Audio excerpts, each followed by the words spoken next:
Hey everyone, welcome back to the channel, and if you're new, welcome. My name is Adelina and I make videos about living in this tiny house on wheels and living a more intentional life. Today, I've got a cold. If I sound a little weird, I've got a head cold.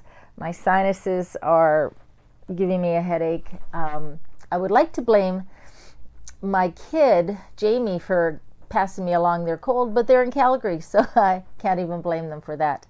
I do think it is tied to just everything that's happened in the last month or so, just stress and not taking very good care of myself, not eating properly primarily, which is on me and something that I know better, and I just haven't been doing. So anyways, today's kind of a quiet, chatty video. I've got myself some lemon tea here. If you're interested in what I've got, I will just insert a little video here. So when I'm sick, this is what I like to drink.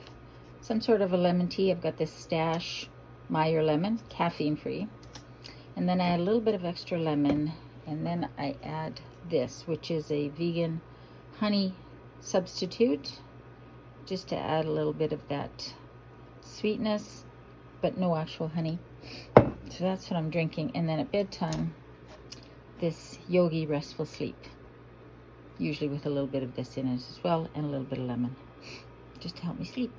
But this is what I'm making right now before I have my little chat with you guys. And it's very soothing, and I will take breaks to blow my nose if I need to. Lately, I have been thinking about the book that sort of started everything for me when it came to my tiny house journey.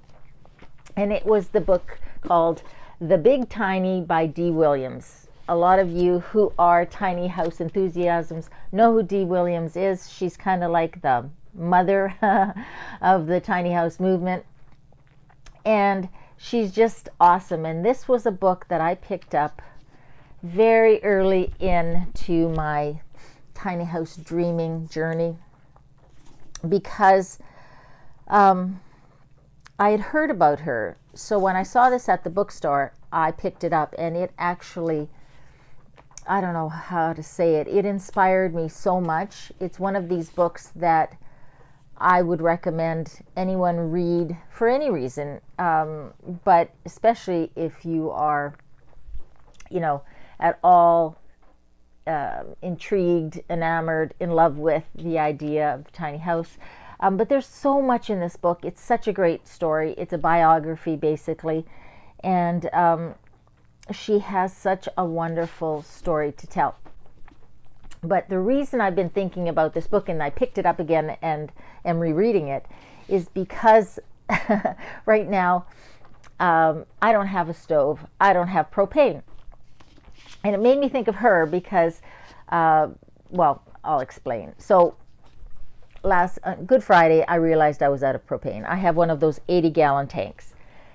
And it was empty. Now, that's pretty good. That's 7 months since I've got that tank. So not bad for one tank. But my fault. I hadn't looked at the meter on it, the gauge. In my defense, it was really hard to see the way they had set it up.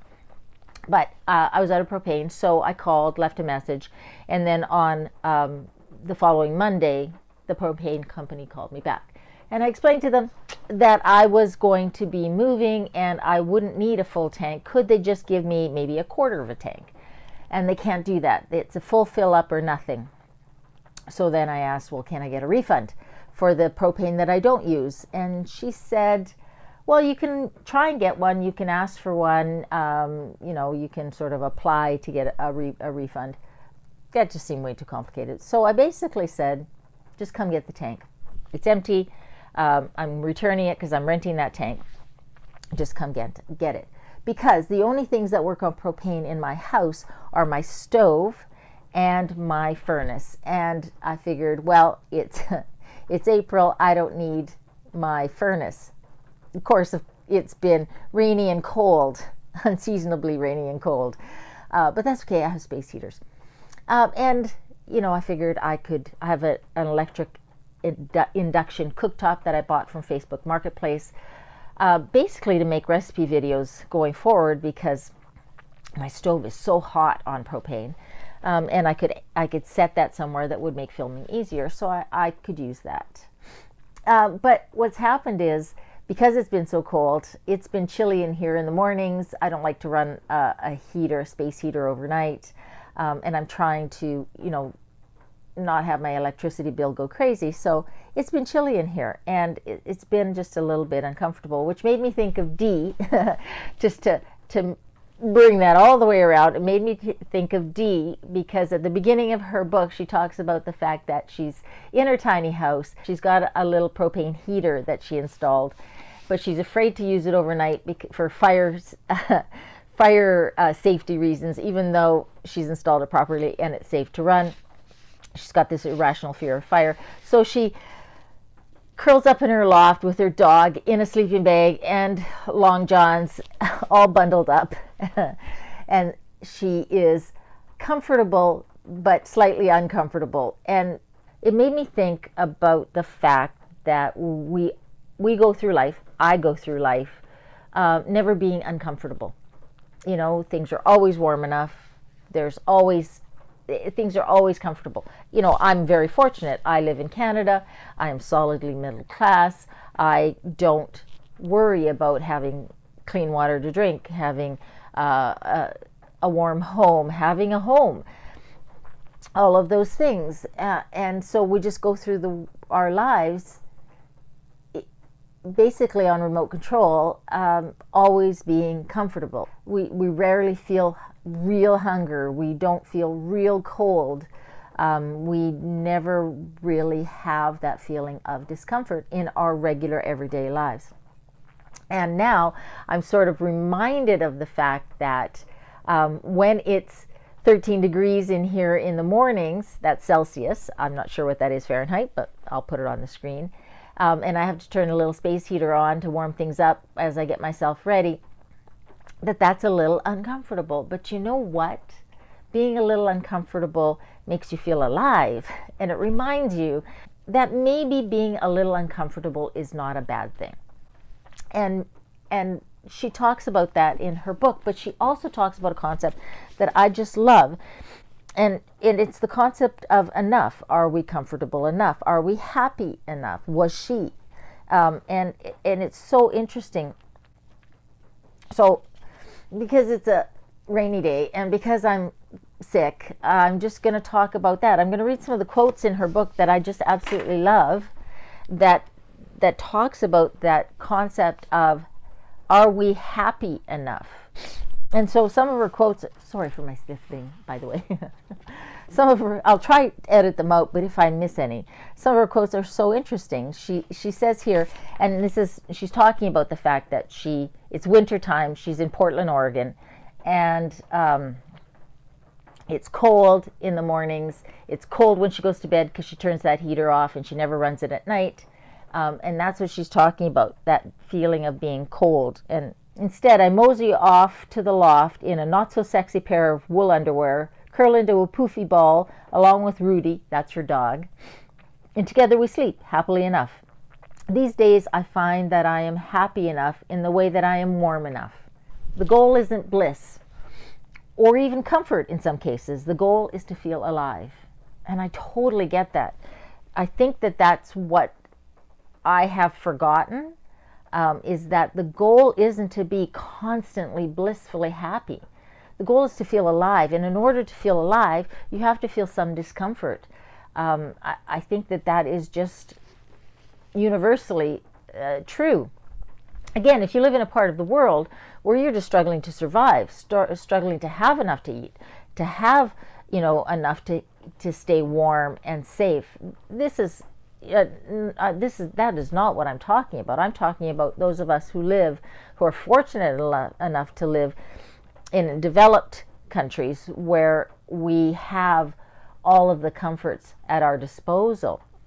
So that's what's so cool. The goal isn't bliss or even comfort in some cases. The goal is to feel alive. She says, I'm not sure that I was any happier when I had a bigger and more normal house, and I totally agree with that. But She says she worked hard back when she had her house, strapped to her debt, but I worked hard back then, strapped to my debt, but I was hardly miserable. I was happy enough, living the dream. I raced from one place to the next, spent the weekends cleaning gutters and reading how-to books on plumbing and repair. So she lived a whole life where she was happy enough.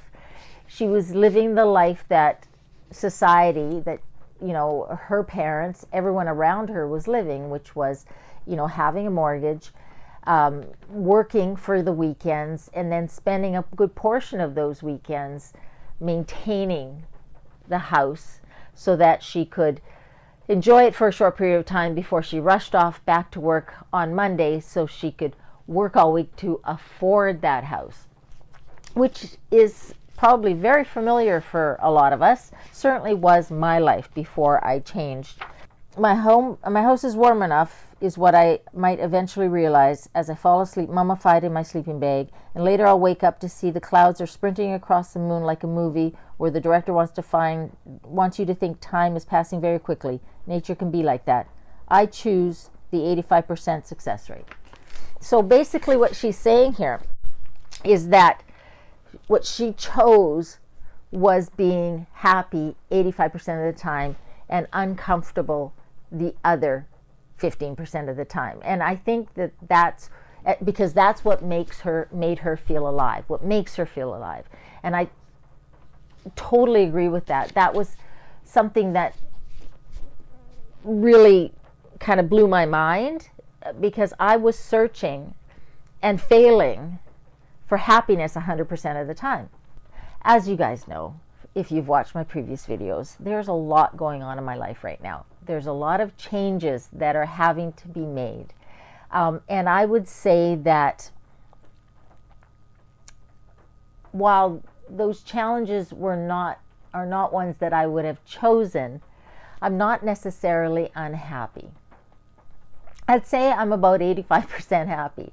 The other 15% are a challenge, and ones that I wish I didn't have to face, but they are also making me feel very alive right now. And I'm kind of enjoying it in a weird way, because it's forcing me to be resourceful. It's forcing me to have to live a little uncomfortably. And it's forcing me to get out of my comfort zone. And even after, 7 months here in this spot in my tiny house, I have settled very much into a comfort zone. It's forced me to have to rethink some of the plans I have for my future. It's brought me back to the whole sort of theme, of going tiny, which was living a simpler life and maybe being a bit more self-sufficient. All things that she talks about in her book. So I don't know if any of this makes sense. My head is a little fuzzy from the head cold. But when I was rereading Dee's book and I read that bit about enough, being happy enough, being warm enough, being comfortable enough, and sort of that 85% rule, with that other 15% being the bit that reminds you that you're alive, that reminds you that you're self-sufficient, that reminds you that you can face every challenge head on and make things better for yourself. I just had to share it because that's sort of what's happening with me right now.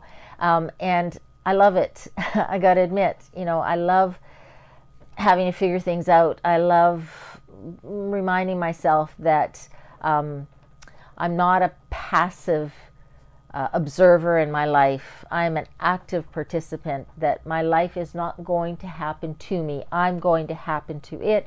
And no matter what circumstances come my way, I get to control what that outcome is in the long run. And that is pretty incredible. And sometimes we need that reminder. And that apparently was what the universe said that I needed, or thought that I needed at this point in my life. Anyways, this is a great book. If you are at all interested in going tiny and want to read a story about an amazing woman, one of my heroes, who, when faced with a medical emergency, sort of a medical situation in her life, congestive heart failure, and having to have a defibrillator permanently implanted in her chest, that totally made her reevaluate how she was living her life and what happy meant, then this is going to be a great book for you. I would recommend it. It reminds me how strong and capable we are as human beings, as women, because we can handle anything that comes our way. And I just wanted to remind you of that, because I am reminding myself of that right about now in my journey. And maybe that's something that we all need to do every so many years once we get a little too comfortable. Anyways, guys, I hope that was interesting. I just wanted to share something this Sunday. Again, like I said, I'm a little fuzzy with the head cold. I'm going to finish my tea. Sophie is being very lazy today. She was snuggled under my blankets earlier. I'm going to be snuggling up with her in just a bit. I did make myself a big pot of my chickpea noodle soup. That is a recipe in the recipe playlist, and I always make it when I'm feeling sick because you can make it super fast. I made mine in my Instant Pot, so there is no excuse not to have good, hearty food when I'm sick, because I think the reason I got sick is because I hadn't been eating properly, because I had been stressed out, and I'm forgetting that you have to take care of yourself first. I hope you're taking care of yourself. I hope you're doing well. I hope you're staying safe. Remember, in a world where you can be anything, be kind. Take care of yourself. I love you, and I'll see you next Sunday.